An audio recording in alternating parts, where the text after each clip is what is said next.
Micro ಫೈನಾನ್ಸ್ನ ಕಿರುಕುಳಕ್ಕೆ ಬಲಿಯಾಗಿ ಹೋಗಿರೋದು republic Kannada ನಿರಂತರವಾಗಿ ವರದಿ ಪ್ರಸಾರ ಮಾಡ್ತಿದೆ. ಇವತ್ತು ಸರ್ಕಾರ ಕೂಡ ಈ ನಿಟ್ಟಿನಲ್ಲಿ ಗಂಭೀರವಾಗಿ ತೆಗೆದುಕೊಂಡು ಸಭೆ ನಡೆಸ್ತಾ ಇದೆ. ಜನರು ಎಸ್ಪೆಷಲಿ ಮೈಕ್ರೋ ಫೈನಾನ್ಸ್ನ ಕಿರುಕುಳಕ್ಕೆ ಒಳಗಾದವರು, ಆ ಕಿರುಕುಳದಿಂದ ನೋವನ್ನು ಅನುಭವಿಸ್ತಾ ಇರುವ ಕುಟುಂಬ ಏನು ನಿರೀಕ್ಷೆಯಲ್ಲಿದ್ದಾರೆ ಸರ್ಕಾರದ ನಿರ್ಧಾರದ ವಿಚಾರದಲ್ಲಿ?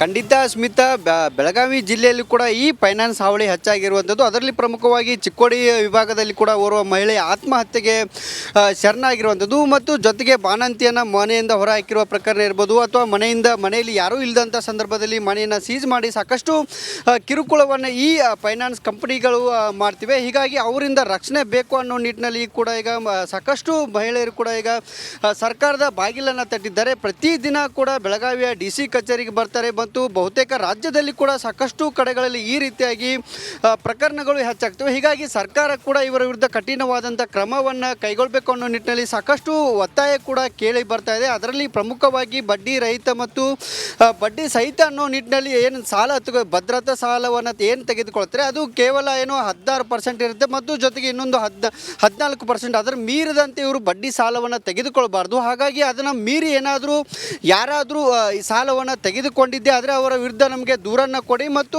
ಸೂಕ್ತ ಕ್ರಮವನ್ನು ಕೈಗೊಳ್ತೀವಿ ಅನ್ನೋ ನಿಟ್ಟಿನಲ್ಲಿ ಸಹಕಾರ ಇಲಾಖೆ ಕೂಡ ಈಗಾಗಲೇ ಸುತ್ತೋಲೆಯನ್ನು ಹೊರಡಿಸಿರುವಂಥದ್ದು. ಜೊತೆಗೆ CM ಸಿದ್ದರಾಮಯ್ಯ ನೇತೃತ್ವದಲ್ಲಿ ಇವತ್ತು ಸಭೆ ಕೂಡ ಆಯೋಜನೆ ಆಗೈತೆ. ಅದರಲ್ಲಿ ಪ್ರಮುಖವಾಗಿ CM ಸಿದ್ದರಾಮಯ್ಯ ಅವರು ಫೈನಾನ್ಸ್ ವಿರುದ್ಧ ಸುಗ್ರೀವಾಜ್ಞೆ ಹೊರಡಿಸುವ ಸಾಧ್ಯತೆ ಕೂಡ ಇರುವಂಥದ್ದು. ಜೊತೆಗೆ ಫೈನಾನ್ಸ್ನ ಕಿರುಕುಳದಿಂದ ಮುಕ್ತಿ ಕೊಡಿಸುವ ನಿಟ್ಟಿನಲ್ಲಿ ಸರ್ಕಾರ ಕೂಡ ಕೆಲಸ ಮಾಡಬೇಕಿದೆ. ರಾಜ್ಯದಲ್ಲಿ ಸಾಕಷ್ಟು ಮಹಿಳೆಯರಿರ್ಬೋದು ಅಥವಾ ಬಡ ಏನು ವರ್ಗ ಏನಿದೆ, ದುಡಿಯುವ ವರ್ಗ ಏನಿದೆ ಅವರನ್ನು ಟಾರ್ಗೆಟ್ ಮಾಡುತ್ತೆ. ಅದರಲ್ಲಿ ಪ್ರಮುಖವಾಗಿ ಬೆಳಗಾವಿಯಲ್ಲಿ 2 ಟೈಪ್, ಅಂದರೆ ಒಂದು ಗೃಹ ಸಾಲ ಇರ್ಬೋದು, ಮತ್ತೊಂದು ಸಬ್ಸಿಡಿ ಆಸೆ ತೋರಿಸಿ ಜನರನ್ನು ಮೋಸನೆ ಮಾಡುವಂಥ ಜಾಲ ಇಲ್ಲಿರುವಂಥದ್ದು. ಇದರಲ್ಲಿ ಮಧ್ಯವರ್ತಿಗಳ ಮೂಲಕ ಫೈನಾನ್ಸ್ಗಳು ಸಾಲವನ್ನು ಕೊಡ್ತವೆ. ಅದರಲ್ಲಿ ಸಬ್ಸಿಡಿ ಅಂದರೆ ಈಗ 1 ಲಕ್ಷ ರೂಪಾಯಿ ಹಣವನ್ನು ತೆಗೆದುಕೊಂಡಿದ್ದೆ ಆದರೆ ಅದರ ಅರ್ಧ ಹಣವನ್ನು ನೀವು ಇಟ್ಕೊಳ್ಳಿ, ಉಳಿದ ಅರ್ಧವನ್ನು ನಮಗೆ ಕೊಡಿ ಮತ್ತು ಎಲ್ಲ ಹಣವನ್ನು ನಾವೇ ತುಂಬ್ತೇವೆ ಅನ್ನೋ ನಿಟ್ಟಿನಲ್ಲಿ ಜನರನ್ನು ಮೋಸ ಮಾಡಿದರೆ ಒಂದೇ ಅಂದರೆ ಯಮಕನಮಡಿ ಕ್ಷೇತ್ರದ ವ್ಯಾಪ್ತಿಯಲ್ಲಿ ಸುಮಾರು 30,000ಕ್ಕೂ ಅಧಿಕ ಜನರು ಈ ವಂಚನೆಗೆ ಒಳಗಾಗಿದ್ದಾರೆ. ಜೊತೆಗೆ ಮತ್ತು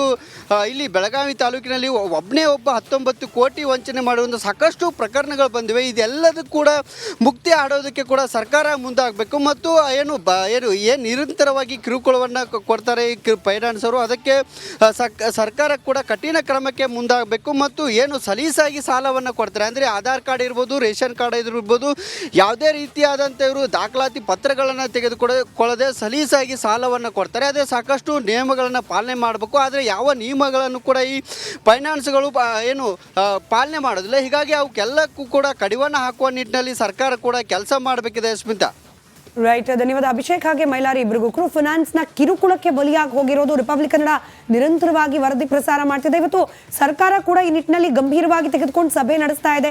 ಜನರು ಎಸ್ಪೆಷಲಿ ಮೈಕ್ರೋ ಫೈನಾನ್ಸ್ನ ಕಿರುಕುಳಕ್ಕೆ ಒಳಗಾದವರು, ಆ ಕಿರುಕುಳದಿಂದ ನೋವನ್ನು ಅನುಭವಿಸ್ತಾ ಇರುವ ಕುಟುಂಬ ಏನು ನಿರೀಕ್ಷೆಯಲ್ಲಿದ್ದಾರೆ ಸರ್ಕಾರದ ನಿರ್ಧಾರದ ವಿಚಾರದಲ್ಲಿ?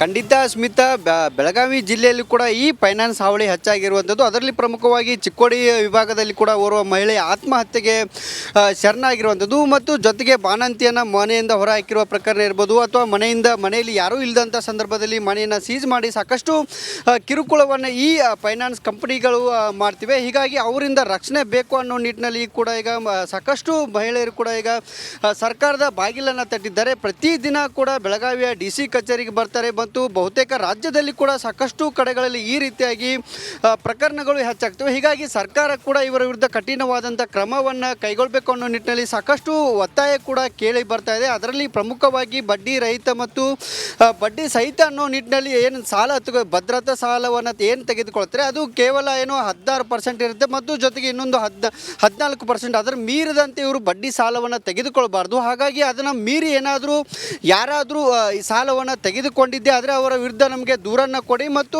ಸೂಕ್ತ ಕ್ರಮವನ್ನು ಕೈಗೊಳ್ತೀವಿ ಅನ್ನೋ ನಿಟ್ಟಿನಲ್ಲಿ ಸಹಕಾರ ಇಲಾಖೆ ಕೂಡ ಈಗಾಗಲೇ ಸುತ್ತೋಲೆಯನ್ನು ಹೊರಡಿಸಿರುವಂಥದ್ದು. ಜೊತೆಗೆ ಸಿ ಎಂ ಸಿದ್ದರಾಮಯ್ಯ ನೇತೃತ್ವದಲ್ಲಿ ಇವತ್ತು ಸಭೆ ಕೂಡ ಆಯೋಜನೆ ಆಗೈತೆ. ಅದರಲ್ಲಿ ಪ್ರಮುಖವಾಗಿ ಸಿ ಎಂ ಸಿದ್ದರಾಮಯ್ಯ ಅವರು ಫೈನಾನ್ಸ್ ವಿರುದ್ಧ ಸುಗ್ರೀವಾಜ್ಞೆ ಹೊರಡಿಸುವ ಸಾಧ್ಯತೆ ಕೂಡ ಇರುವಂಥದ್ದು. ಜೊತೆಗೆ ಫೈನಾನ್ಸ್ನ ಕಿರುಕುಳದಿಂದ ಮುಕ್ತಿ ಕೊಡಿಸುವ ನಿಟ್ಟಿನಲ್ಲಿ ಸರ್ಕಾರ ಕೂಡ ಕೆಲಸ ಮಾಡಬೇಕಿದೆ. ರಾಜ್ಯದಲ್ಲಿ ಸಾಕಷ್ಟು ಮಹಿಳೆಯರಿರ್ಬೋದು ಅಥವಾ ಬಡ ಏನು ವರ್ಗ ಏನಿದೆ, ದುಡಿಯುವ ವರ್ಗ ಏನಿದೆ, ಅವರನ್ನು ಟಾರ್ಗೆಟ್ ಮಾಡುತ್ತೆ. ಅದರಲ್ಲಿ ಪ್ರಮುಖವಾಗಿ ಬೆಳಗಾವಿಯಲ್ಲಿ 2 ಟೈಪ್ ಅಂದರೆ ಒಂದು ಗೃಹ ಸಾಲ ಇರ್ಬೋದು, ಮತ್ತೊಂದು ಸಬ್ಸಿಡಿ ಆಸೆ ತೋರಿಸಿ ಜನರನ್ನು ಮೋಸನೆ ಮಾಡುವಂಥ ಜಾಲ ಇಲ್ಲಿರುವಂಥದ್ದು. ಇದರಲ್ಲಿ ಮಧ್ಯವರ್ತಿಗಳ ಮೂಲಕ ಫೈನಾನ್ಸ್ಗಳು ಸಾಲವನ್ನು ಕೊಡ್ತವೆ. ಅದರಲ್ಲಿ ಸಬ್ಸಿಡಿ ಅಂದರೆ ಈಗ 1 ಲಕ್ಷ ರೂಪಾಯಿ ಹಣವನ್ನು ತೆಗೆದುಕೊಂಡಿದ್ದೆ ಆದರೆ ಅದರ ಅರ್ಧ ಹಣವನ್ನು ನೀವು ಇಟ್ಕೊಳ್ಳಿ, ಉಳಿದ ಅರ್ಧವನ್ನು ನಮಗೆ ಕೊಡಿ ಮತ್ತು ಎಲ್ಲ ಹಣವನ್ನು ನಾವೇ ತುಂಬ್ತೇವೆ ಅನ್ನೋ ನಿಟ್ಟಿನಲ್ಲಿ ಜನರನ್ನು ಮೋಸ ಮಾಡಿದರೆ ಒಂದೇ ಅಂದರೆ ಯಮಕನ್ಮಡಿ ಕ್ಷೇತ್ರದ ವ್ಯಾಪ್ತಿಯಲ್ಲಿ ಸುಮಾರು 30,000ಕ್ಕೂ ಅಧಿಕ ಜನರು ಈ ವಂಚನೆಗೆ ಒಳಗಾಗಿದ್ದಾರೆ. ಜೊತೆಗೆ ಮತ್ತು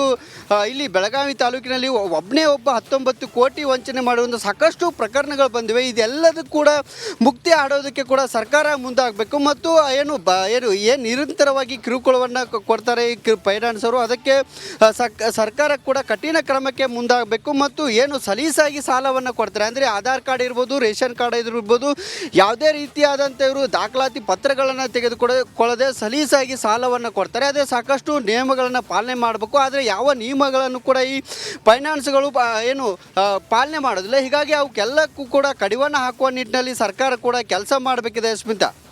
ರೈಟ್, ಧನ್ಯವಾದ ಅಭಿಷೇಕ್. ಹಾಗೆ ಮೈಲಾರಿ ಇಬ್ಬರಿಗೂ ಫೈನಾನ್ಸ್ ನ ಕಿರುಕುಳಕ್ಕೆ ಬಲಿಯಾಗಿ ಹೋಗಿರೋದು ರಿಪಬ್ಲಿಕ್ ಕನ್ನಡ ನಿರಂತರವಾಗಿ ವರದಿ ಪ್ರಸಾರ ಮಾಡ್ತಿದೆ. ಇವತ್ತು ಸರ್ಕಾರ ಕೂಡ ಈ ನಿಟ್ಟಿನಲ್ಲಿ ಗಂಭೀರವಾಗಿ ತೆಗೆದುಕೊಂಡು ಸಭೆ ನಡೆಸ್ತಾ ಇದೆ. ಜನರು ಎಸ್ಪೆಷಲಿ ಮೈಕ್ರೋ ಫೈನಾನ್ಸ್ ನ ಕಿರುಕುಳಕ್ಕೆ ಒಳಗಾದವರು, ಆ ಕಿರುಕುಳದಿಂದ ನೋವನ್ನು ಅನುಭವಿಸ್ತಾ ಇರುವ ಕುಟುಂಬ ಏನ್ ನಿರೀಕ್ಷೆಯಲ್ಲಿದ್ದಾರೆ ಸರ್ಕಾರದ ನಿರ್ಧಾರದ ವಿಚಾರದಲ್ಲಿ?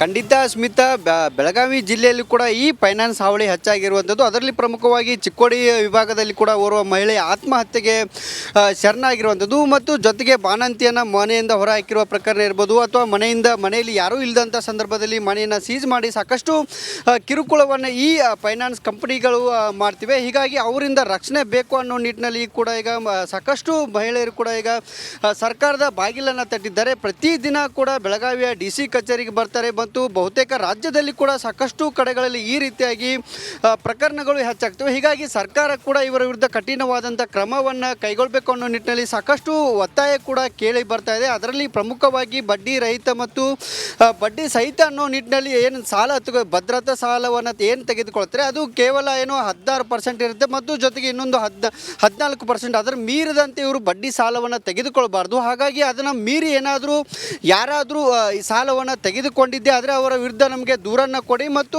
ಸೂಕ್ತ ಕ್ರಮವನ್ನು ಕೈಗೊಳ್ತೀವಿ ಅನ್ನೋ ನಿಟ್ಟಿನಲ್ಲಿ ಸಹಕಾರ ಇಲಾಖೆ ಕೂಡ ಈಗಾಗಲೇ ಸುತ್ತೋಲೆಯನ್ನು ಹೊರಡಿಸಿರುವಂಥದ್ದು. ಜೊತೆಗೆ ಸಿ ಎಂ ಸಿದ್ದರಾಮಯ್ಯ ನೇತೃತ್ವದಲ್ಲಿ ಇವತ್ತು ಸಭೆ ಕೂಡ ಆಯೋಜನೆ ಆಗೈತೆ. ಅದರಲ್ಲಿ ಪ್ರಮುಖವಾಗಿ ಸಿ ಎಂ ಸಿದ್ದರಾಮಯ್ಯ ಅವರು ಫೈನಾನ್ಸ್ ವಿರುದ್ಧ ಸುಗ್ರೀವಾಜ್ಞೆ ಹೊರಡಿಸುವ ಸಾಧ್ಯತೆ ಕೂಡ ಇರುವಂಥದ್ದು. ಜೊತೆಗೆ ಫೈನಾನ್ಸ್ನ ಕಿರುಕುಳದಿಂದ ಮುಕ್ತಿ ಕೊಡಿಸುವ ನಿಟ್ಟಿನಲ್ಲಿ ಸರ್ಕಾರ ಕೂಡ ಕೆಲಸ ಮಾಡಬೇಕಿದೆ. ರಾಜ್ಯದಲ್ಲಿ ಸಾಕಷ್ಟು ಮಹಿಳೆಯರಿರ್ಬೋದು ಅಥವಾ ಬಡ ವರ್ಗ ಏನಿದೆ, ದುಡಿಯುವ ವರ್ಗ ಏನಿದೆ, ಅವರನ್ನು ಟಾರ್ಗೆಟ್ ಮಾಡುತ್ತೆ. ಅದರಲ್ಲಿ ಪ್ರಮುಖವಾಗಿ ಬೆಳಗಾವಿಯಲ್ಲಿ 2 ಟೈಪ್ ಅಂದರೆ ಒಂದು ಗೃಹ ಸಾಲ ಇರ್ಬೋದು, ಮತ್ತೊಂದು ಸಬ್ಸಿಡಿ ಆಸೆ ತೋರಿಸಿ ಜನರನ್ನು ಮೋಸನೆ ಮಾಡುವಂಥ ಜಾಲ ಇಲ್ಲಿರುವಂಥದ್ದು. ಇದರಲ್ಲಿ ಮಧ್ಯವರ್ತಿಗಳ ಮೂಲಕ ಫೈನಾನ್ಸ್ಗಳು ಸಾಲವನ್ನು ಕೊಡ್ತವೆ. ಅದರಲ್ಲಿ ಸಬ್ಸಿಡಿ ಅಂದರೆ ಈಗ 1 ಲಕ್ಷ ರೂಪಾಯಿ ಹಣವನ್ನು ತೆಗೆದುಕೊಂಡಿದ್ದೆ ಆದರೆ ಅದರ ಅರ್ಧ ಹಣವನ್ನು ನೀವು ಇಟ್ಕೊಳ್ಳಿ, ಉಳಿದ ಅರ್ಧವನ್ನು ನಮಗೆ ಕೊಡಿ ಮತ್ತು ಎಲ್ಲ ಹಣವನ್ನು ನಾವೇ ತುಂಬ್ತೇವೆ ಅನ್ನೋ ನಿಟ್ಟಿನಲ್ಲಿ ಜನರನ್ನು ಮೋಸ ಮಾಡಿದರೆ ಒಂದೇ ಅಂದರೆ ಯಮಕನ್ಮಡಿ ಕ್ಷೇತ್ರದ ವ್ಯಾಪ್ತಿಯಲ್ಲಿ ಸುಮಾರು 30,000ಕ್ಕೂ ಅಧಿಕ ಜನರು ಈ ವಂಚನೆಗೆ ಒಳಗಾಗಿದ್ದಾರೆ. ಜೊತೆಗೆ ಮತ್ತು